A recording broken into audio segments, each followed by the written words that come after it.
Hey Google, turn light on. So, I went to bed at midnight and didn't wake up till 1 o'clock. It's now 25 past 1. I need to get up. I need to put some makeup on at least and do a couple of TikToks. And then I don't have anything really planned, so I could probably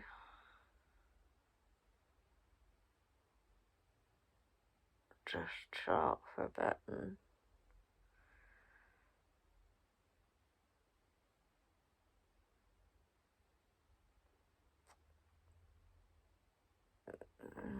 I'll probably play my game for a little bit. I also need to eat food, so that's the plan. Make some TikToks on my day as it happens, and eat, play my game on my PlayStation. So, let's get up,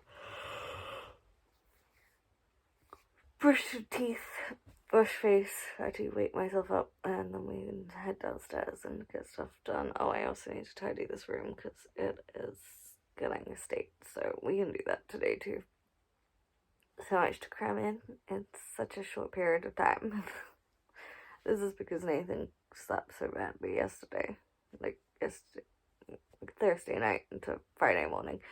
But he does go back to school on Monday, so hopefully we all get up in time and all as well. But because my plan to get us into a sleep schedule did not work, so hopefully we'll just fall back into that natural routine, because Nathan does like school. Yep, let's go before I ramble. So it is 10 past 3 and I have officially filmed 4 TikToks. I've been watching TikTok for a while, but like I didn't think I would enjoy making them and putting them out there, but I actually really am. I don't know if it's because some of them are sort of like music related, and I have a very musical background. If you didn't know, I technically sing and I am a musician. I don't really do a lot of it at the moment, or like I haven't in a while because obviously family, but like yeah, that was sort of my base. I was a music and a historian. I still enjoy both those things. I sing a lot in the car and stuff. My friends and family will tell you, but yeah. I'll leave like my socials here for you guys if you want to check them out. They'll also be linked down below, and there will also be a picture of my TikTok code on my Instagram. Yeah, it's interesting. Like it's actually kind of funny. Like I really enjoy it, and I also enjoy the put a finger down challenges and things like that. But I was tired for the first few, so clearly shows on my face. I did a full face of makeup, which as on Saturday is pretty unusual for me. I am going to find some leftovers and I'm going to pretty much chill for most of the day on PlayStation because I have nothing else to do. I was going to go out for a walk and stuff, but I'm just not feeling it. I'm also going to shower today because that needs to be done. I think Mum and Nathan are coming over tomorrow, unless Jamie wants them, but I don't know. I also need to figure out if Mum bought those cards.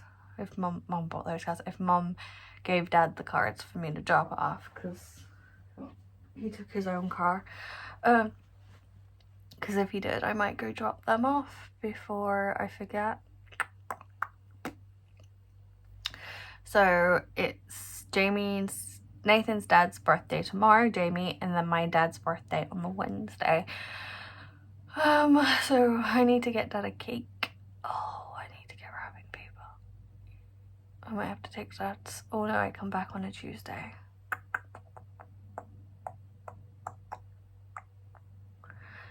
I'll pick up wrapping paper on Tuesday and wrap them on Tuesday night just because it'll be easier that way. He already knows what one present is anyway. I need to kind of pull everything into one spot though, because I don't entirely know where everything is. Yeah. I've divided presents between two houses. Like I've lost track what's where. That's all. Like I know where everything is. I just don't know what's where, what's at what's end, if that makes sense. Also, my dad doesn't like me buying him a ton of stuff for his birthday because he thinks it's a waste. He'd rather spend money on me than me spend it on him. It's a parent thing. I'm an adult, but like it's a parent thing. Anyway, yeah, it's food time. I'm starting to get tad delirious because I haven't eaten yet today, so oopsie. Yeah, like that. So it's Sunday. It's 3:30. Didn't plan to film, but you know. And it's here. We're gonna have a nice first dinner. I'm actually gonna sit on my computer, reply to my emails, stuff that I haven't yet done today. Because don't touch the TV, because I was too busy playing my game. I've uploaded my TikTok. I've also joined a new app called Clapper. I'm not entirely sure if I'm going to upload anything there, but it was just sort of something different. I'll leave them linked down below for you guys because I should be able to link everything. Actually no, you're right, Nose. Yeah. I have bare minimum makeup on. Hotmail. Just kind of not their makeup, and then Toy Story in the background. So oh, I have you precariously balanced on stuff, so that's fine. It is 4:15, and Nathan is still watching.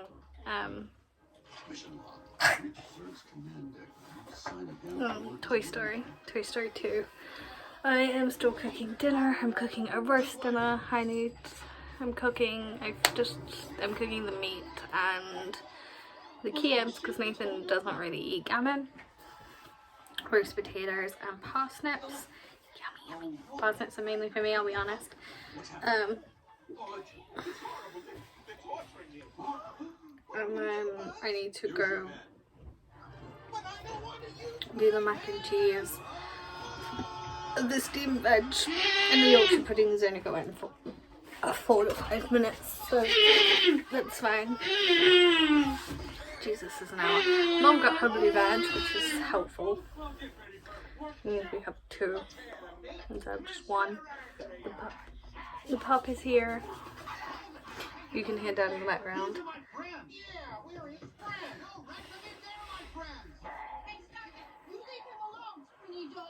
1 week later. Hey guys, so I think it's been like a week since I uploaded. It kind of sucks. For 2 reasons. Sorry, and Nathan's iPad. One, it's been a really busy week. It was my dad's birthday, and then Mother's Day, and it was just a really weird week. And then 2, I've had some ups and downs. Between being busy, I've had some really low moments. I kind of know where they've come from, and I kind of don't. Like, some of where I've been at, it sucks. And yet, still a good-looking guy. And I'm kind of in a weird place now, and that comes from the fact that everyone is talking about sexual harassment, sexual assault. Hey, what's this thing do? I get it. There's a snake. And I think I'll discuss that a little bit later when Nathan is asleep, because he wants to watch his iPad and stuff, and I don't want to upset him by getting upset and frustrated. But this morning, me and my mother did have a disagreement, but it was more the fact that it kind of hit the nail on the head of why me and my mom kind of don't see eye to eye, and that is because she can't seem to appreciate how I'm feeling and my point of view on situations, particularly as hers and Nathan's carer. she just can't. And I kind of get why. She's the parent, and so she thinks even now she knows best. The Kanishi Toy Museum in Tokyo. That's in Japan. Japan? No. I can't. Yeah, this morning I went kind of over 2 hours just after trying to express to her the frustration I felt. And her sort of saying, but I do this and I do that, not, and I wasn't taking away from what she does, because she does help, but there is sort of a routine we fall into where when I'm here, she really doesn't do a lot. And maybe that's some me, because I just get it all done. Particularly when I'm up and I'm in a good place, anxiety and depression wise, but some of that is because she doesn't want to. It's housework is an activity she doesn't enjoy doing. She enjoys going and do the food shop. She enjoys all that, spending the money. And she's not overspend or anything. It's just she enjoys doing those activities. But once it comes to bringing it in and putting it away, that's stuff she doesn't enjoy, so she doesn't do it. Which is fine. We all have those things we don't enjoy doing. I don't enjoy doing dishes, but I do them anyway.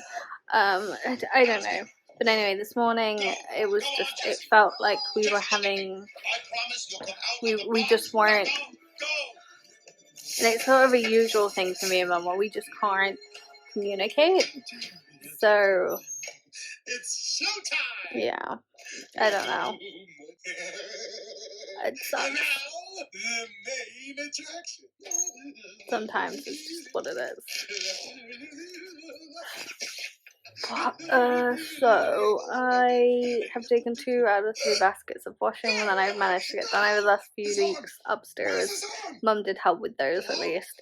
I need to bring 2 loads down. One is actually just last week's washing that for some reason didn't get done over the weekend, and then it's bedding from last week. That stuff normally gets done on a Monday anyway, so that's not a problem. Nathan's just got home from school. He's very happy. He's going back in on Wednesday because he wanted to go in Wednesday. But yeah, so I ended up going upstairs after Nathan went to school this morning and just not talking to her for a while, because for me that's just better, because when she's not understanding my point of view, etc., and she doesn't appreciate my feelings, my point of view of a situation, it's easier just to walk away and not deal with it, because otherwise we say things that need to be said and we don't mean, particularly if from my point of view she doesn't want to hear it. So I laid in bed for a while, which was not productive. I should have put stuff away and tidied up, but I just wasn't feeling it after the disagreement with Mum. So hopefully once he goes to bed, I can get all that stuff done, and I can also talk to you guys about what I want to talk to you about. The next day. Good morning. It is 20 to 10.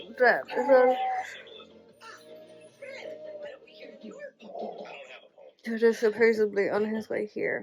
I know I was going to talk to you yesterday about a whole sexual assault thing, but I never did, so I will probably have that quick chat with you when I get back to Dad's End, because it'll be quieter there, so it'll be easy to discuss, because I want to talk about my experience with sexual harassment and all that, but also sort of the ongoing debate of it's not all men.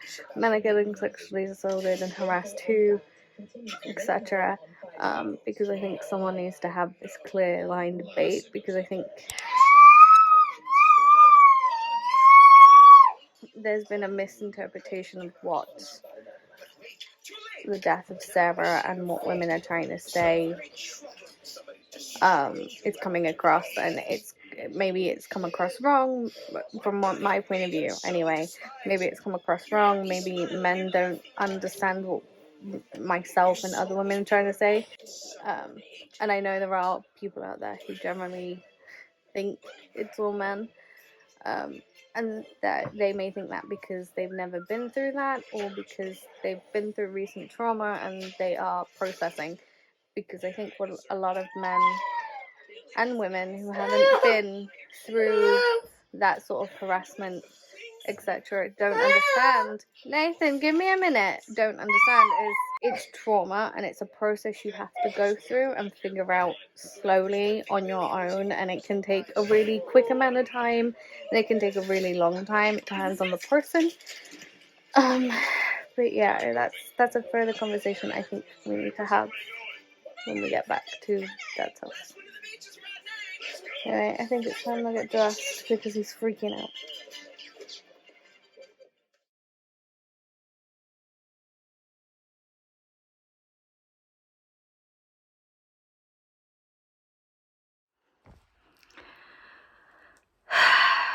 So I'm home. It's hours later. I didn't get to film anything in between because it's been nuts. I'm getting ready to settle down and edit and watch TV and eat some crisps, etc. So the Sarah Everard case has been everywhere, and it's brought up the sexual harassment issue.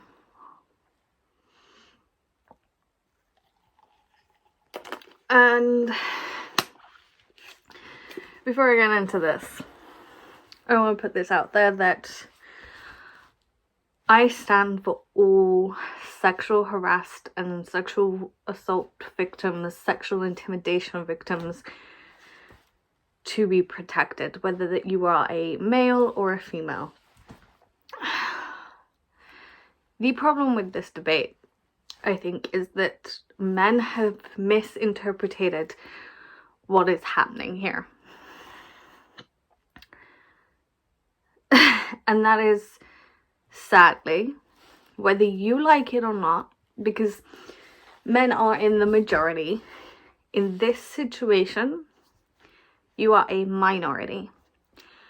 And not feeling like your voice is heard is sadly what victims and people of color feel like. And men are having a hard time with that, and I appreciate why. Whether you've been assaulted or harassed, or you just feel like everyone is painting you with the same brushstroke. I don't think all men should be killed. I do not think it's all men.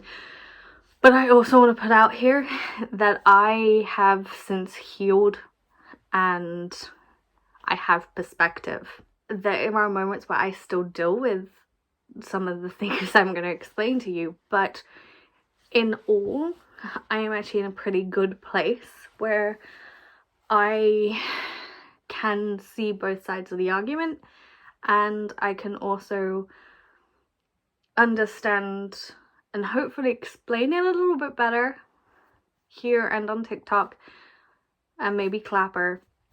Everything will be linked here and down below, as to why women are having such a volatile is the word I'm looking for, reaction to not all men. Women are living with that constant awareness all the time, because it's all in good parents of daughters saying, well, I'm not teaching my kids to fear men or to be afraid, but in time they will. You have to understand that when you are living with that sort of anxiety and that concern all the time, it does generally lead to an unexplainable fear, and it's one that has been going on for years. Rape and sexual harassment is not a new topic. This has been going on for women since the 1800s. You know, this is not a new thing for women, but you also have to understand that you are complacent, because you have allowed generations, your female friends you grew up with as a kid were taught, you know, about stranger danger to a more significant degree than you ever were. They were taught that you couldn't wear certain things around boys because it was distracting, or you'll give them the wrong idea. You see with phones now about, I remember when, you know, the first real big news story of a man taking a picture of a girl's skirt.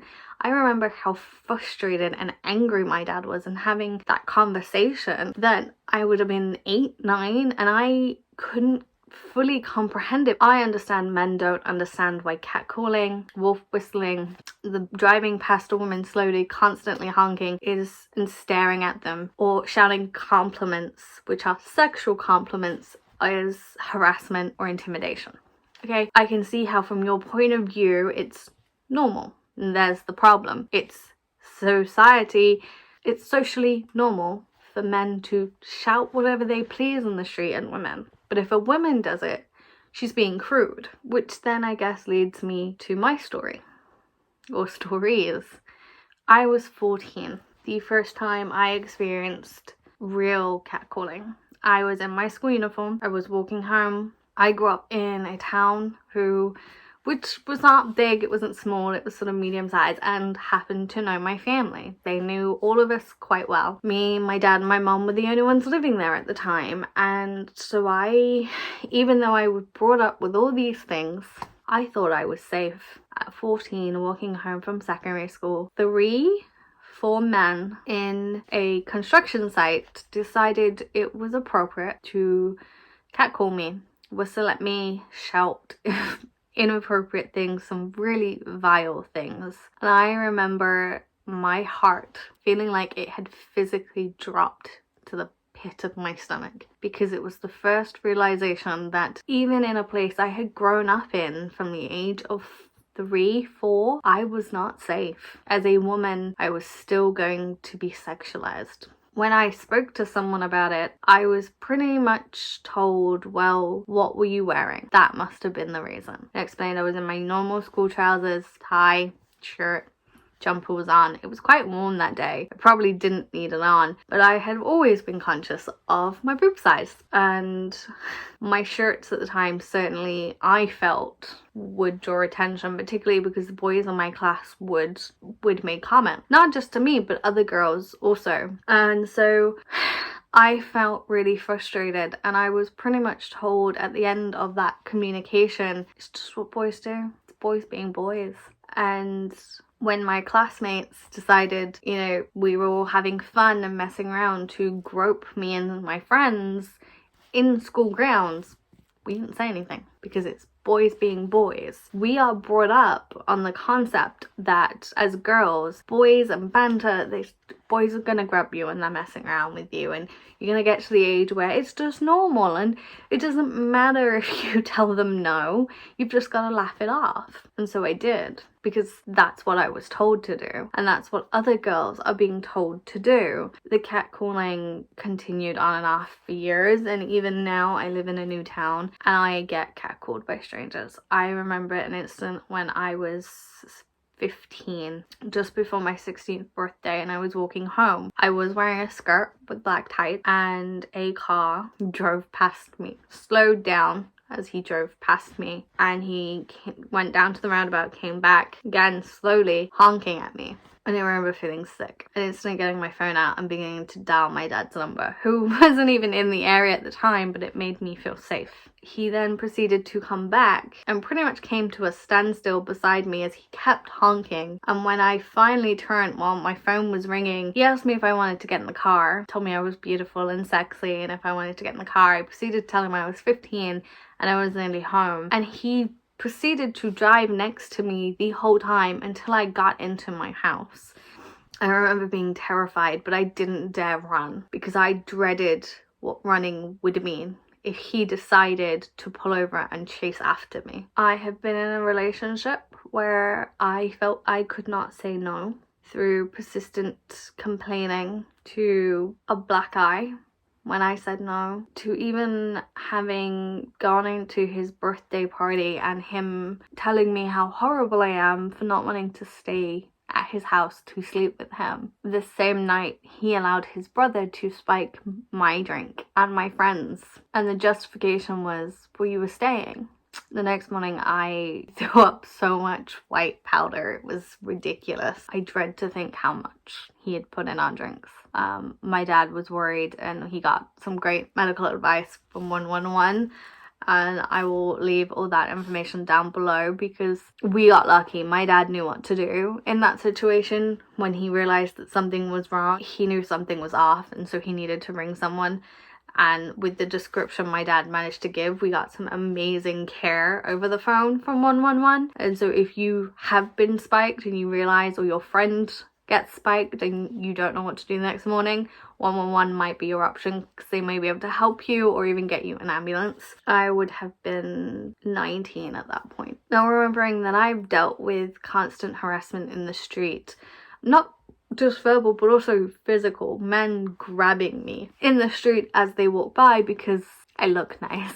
I don't think men fully understand what is happening. Yes, it may be the minority of you who are doing this, but it's happening.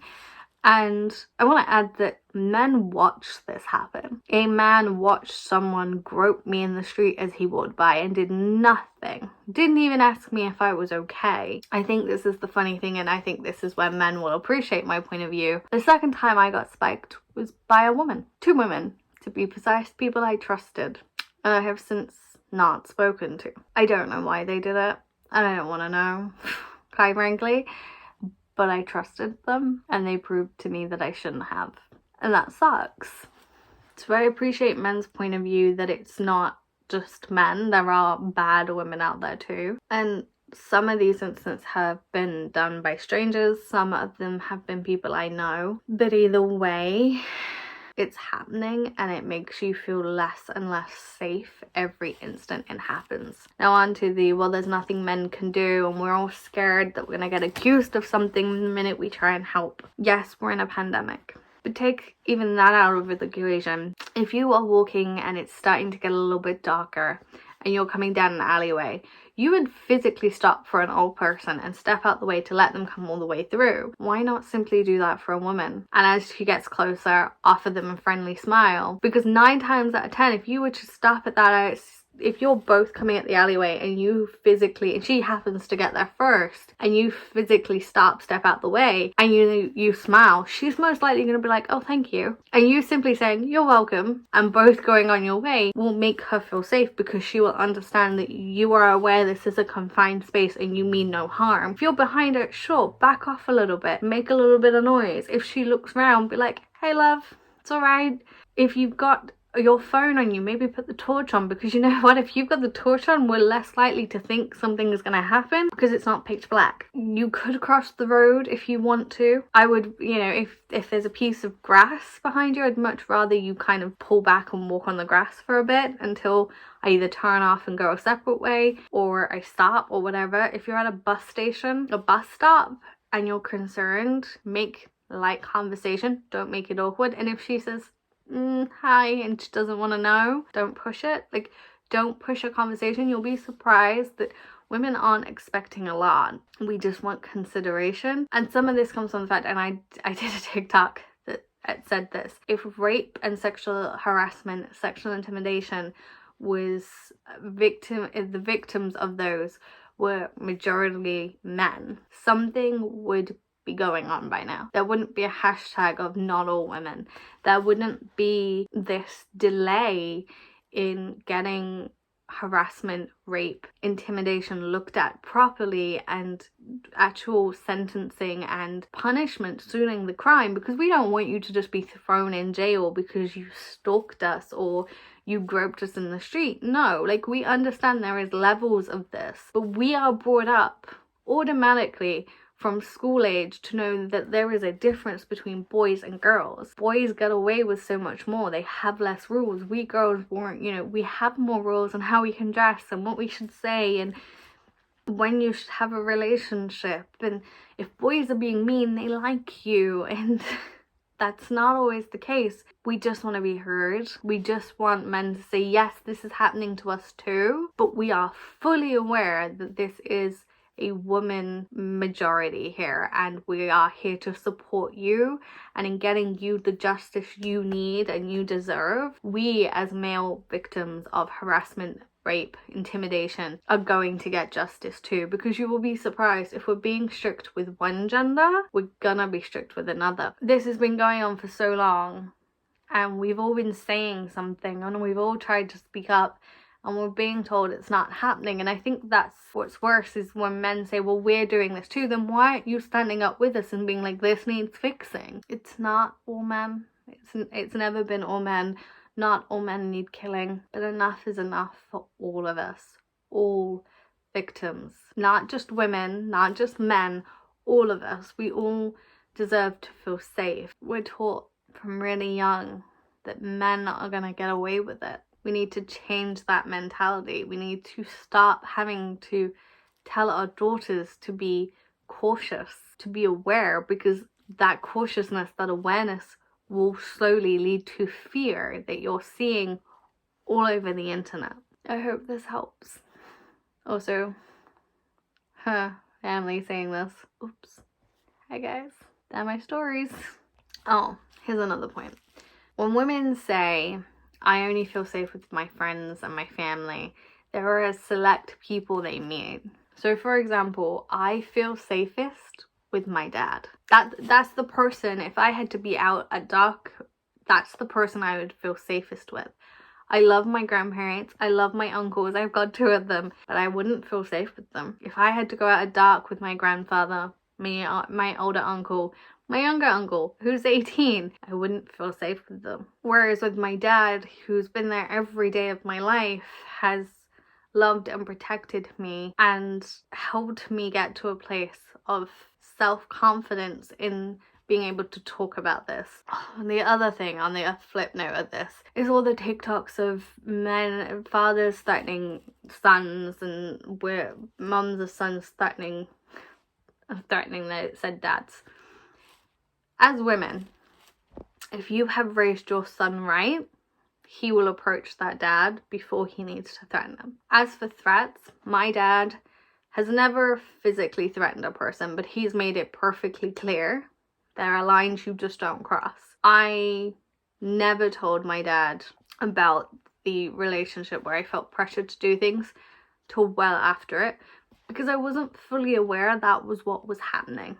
That's the sort of people we should be terrified of, the ones that are manipulating a situation without girls realizing it. And I don't believe men when they say, my friends and I have never. You have made a comment. You have pushed up against a girl. You have at school grabbed the back of a girl's top and pinged their bra, or laughed when you've gone to grab their skirt. That is sexual harassment.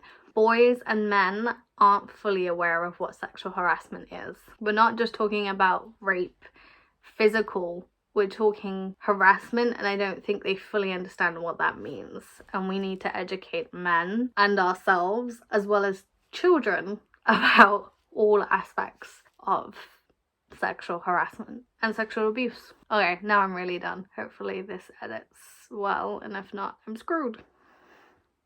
Bye guys.